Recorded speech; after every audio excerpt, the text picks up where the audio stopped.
आज के कार्यक्रम के मुख्य अतिथि और यहाँ पर उपस्थित सभी लोग, साथियों, कुछ लोग इतिहास पढ़ते हैं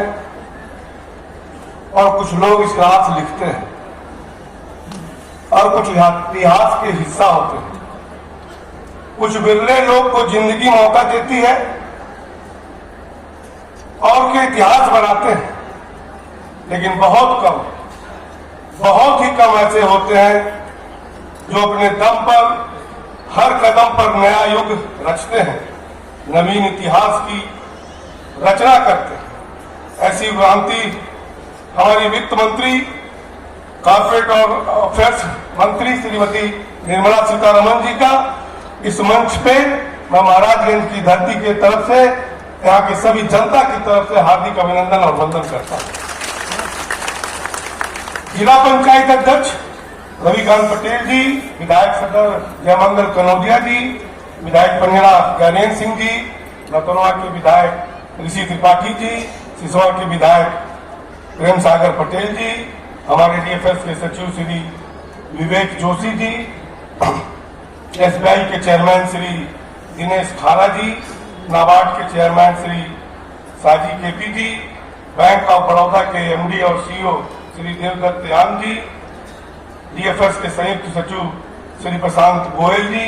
ग्राम सभा पर उपस्थित हमारे महाराजगंज के सभी बड़े बुजुर्ग, नौजवान साथियों, माताएं बहनों तथा पत्रकार साथियों, निश्चित तौर से हमारी जो वित्त मंत्री जी युगांतकारी हम कह सकते हैं, क्योंकि जिस प्रकार से उन्होंने इस देश को बदलने का काम किया है वो हम सबके सामने है। 2014 में जब इस देश का बागडोर नरेंद्र मोदी जी प्रधानमंत्री जी ने संभाला था और उस समय आप सब ने देखा होगा कि देश की स्थिति क्या थी, देश की अर्थव्यवस्था की स्थिति क्या थी। उसको बखूबी संभालने का काम यशस्वी प्रधानमंत्री जी के नेतृत्व में हमारे वित्त मंत्री जी ने बखूबी करने का काम किया। जब वाणिज्य मंत्री के रूप में होती तो मैं आपको एक बात बताना चाहता हूं, आज किसान फूड सिक्योरिटी की बात अन्य दल के लोग करते हैं, लेकिन 2014 में जब वित्त मंत्री जी वाणिज्य मंत्री थी तो उस समय कहीं ना कहीं 2014 में नैरोबी में जाकर के जो उन्होंने बात को अपनी कहवाई थी उसके पीछे का कहानी आप जान लीजिए कि 2013 में कांग्रेस ने भले ही फूड सिक्योरिटी बिल लेकर के आई, लेकिन 2013 में ही जाकर के उन्होंने कहीं ना कहीं WTO पे सिग्नेचर किया था कि जो हम किसानों से अनाज खरीदते हैं या गरीबों को सहायता के रूप में जो हम अनाज देते हैं उस पर कहीं ना कहीं प्रतिबंध लगाने के पे हस्ताक्षर करके आए थे। और हमारे वित्त मंत्री, कॉमर्स मिनिस्टर होते हुए, वाणिज्य मंत्री होते हुए 2014 में नैरेबू में जाकर के उस क्लास का विरोध करके स्थिति बनाया, तब आज हम किसानों का खेती का सामान खरीद पाते हैं और गरीबों का कल्याण कर पाते हैं। देश की पहली फुल फ्लेज रक्षा मंत्री के रूप में और सुरक्षा और आत्मनिर्भर के नया युग की शुरुआत उन्होंने किया। और आपने देखा होगा कुछ ही समय उत्तर प्रदेश को भी डिफेंस कॉरिडोर का तोहफा माननीय वित्त मंत्री जी ने दिया। और कहीं ना कहीं जो भारत का जो हमारे आर्म्स एमुनिशन होते थे जो विदेश से आते थे, आज आत्मनिर्भर बनाने की तरफ वित्त मंत्री जी ने उसको देश को आगे बढ़ाने का काम किया था। अगर एयरफोर्स की बात करें तो दसियों साल से लंबित पड़ा था, एयरक्राफ्ट खरीदे नहीं जा सकते थे, लेकिन माननीय रक्षा मंत्री के रूप में हमारे वित्त मंत्री जी ने उस समय ही राफेल का सौदा किया था ताकि देश में हमारे रक्षा के क्षेत्र में मजबूती आ सके।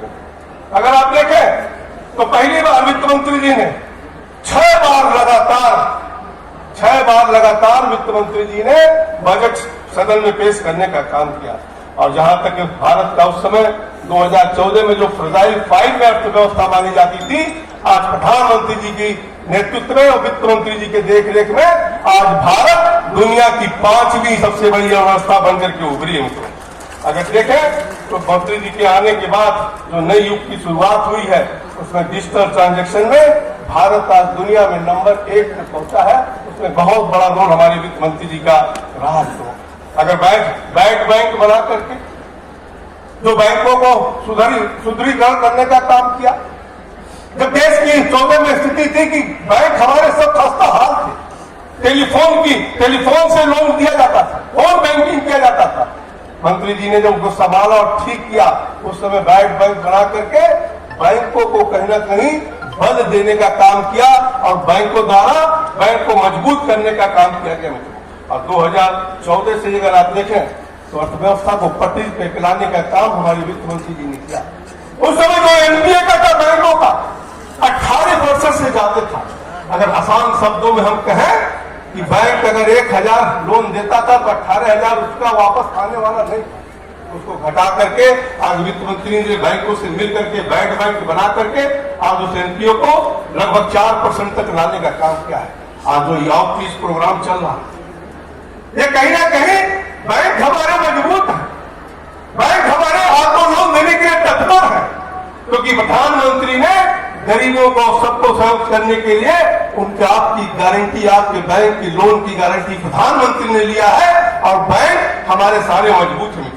कोविड के बाद और जो विश्व में 2 युद्ध चल रहा है, उन दोनों युद्ध के बाद अगर देखें तो अमेरिका जो सबसे बड़ा पावरफुल देश है, वहां के बैंक भी फेल कर गए। सिग्नेचर बैंक थे, सिल्वर गेट बैंक थे, फर्स्ट रिपब्लिक बैंक, लेकिन भारत में कोई भी बैंक फेल नहीं हुआ मित्रों। इसलिए आज कहीं ना कहीं आज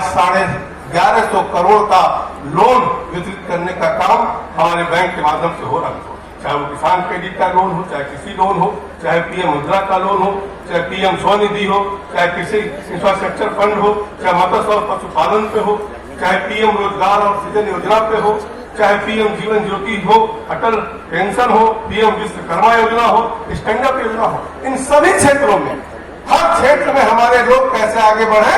उसके लिए हमारी बैंक आपकी मदद कर रही है। और मदद इसलिए कर पा रही है कि उनकी स्थिति सुदृढ़ हुई है और देश के प्रधानमंत्री ने कहीं ना कहीं उसकी गारंटी लेने का काम किया है ताकि आम जन का काम चल सके। अगर 2014 के बाद से अगर आप देखेंगे तो देश में एक बहुत बड़ा परिवर्तन आया है। प्रधानमंत्री के नेतृत्व में जिस देश में आजादी के बाद जात, धर्म, क्षेत्र और भाषा के आधार पर विकास होता था, लोगों का काम होता था, लेकिन देश में प्रधानमंत्री जी के आने के बाद अगर आप देखे होंगे कि सबका साथ, सबका विकास, सबका विश्वास और सबका प्रयास का जो नारा दिया उसको चरितार्थ करके प्रधानमंत्री ने दिखाने का काम किया, चरितार्थ करके दिखाने का काम किया। आज जितनी भी योजनाएं चल रही है भारत सरकार की कल्याणकारी योजना, न उसमें हम जात देख रहे हैं, न उसमें हम धर्म देख रहे हैं, न उसमें हम भाषा देख रहे हैं, जिसको पात्र व्यक्ति है उसको पूरा करने का काम हमारी सरकार कर रही है। ये दवाई नहीं मित्रों, अगर आप देखें ये पहली सरकार है मोदी जी की सरकार। सरकारें तो योजनाएं चलाती थी, बहुत योजना चलता था, धरातल तक पहुंचता था कि नहीं पहुंचता था इसको किसी को चिंता नहीं होती, आधा अधूरा योजनाएं चलाई जाती थी। लेकिन प्रधानमंत्री जी का जो भी योजना चल रहा है वो अंत तक इति सिद्ध तक पहुंचाने का काम कर रहा। मकान बनना है तो सबका बनना है, शौचालय बनना है तो सबका बनना है, जो भी योजना चल रही है ताकि उस समस्या का समाधान हो जाए। और इतना ही नहीं, अभी आप सबके भी गांव में हमारी गाड़ी पहुंची थी, प्रधानमंत्री की गारंटी वाली गाड़ी पहुंची थी, मोदी की गारंटी वाली गाड़ी विकसित भारत संकल्प यात्रा के माध्यम से प्रधानमंत्री जी का मानना है कि जो हमने गारंटी दिया था वो आम जन तक पहुंचा कि नहीं, उसकी गारंटी के लिए वो गाड़ी आपके गांव में घूम घूम कर एक एक लोग को जानकारी भी दे रही है और जो छूटा है उसको कहीं ना कहीं पूरा कराने का भी काम कर रही है।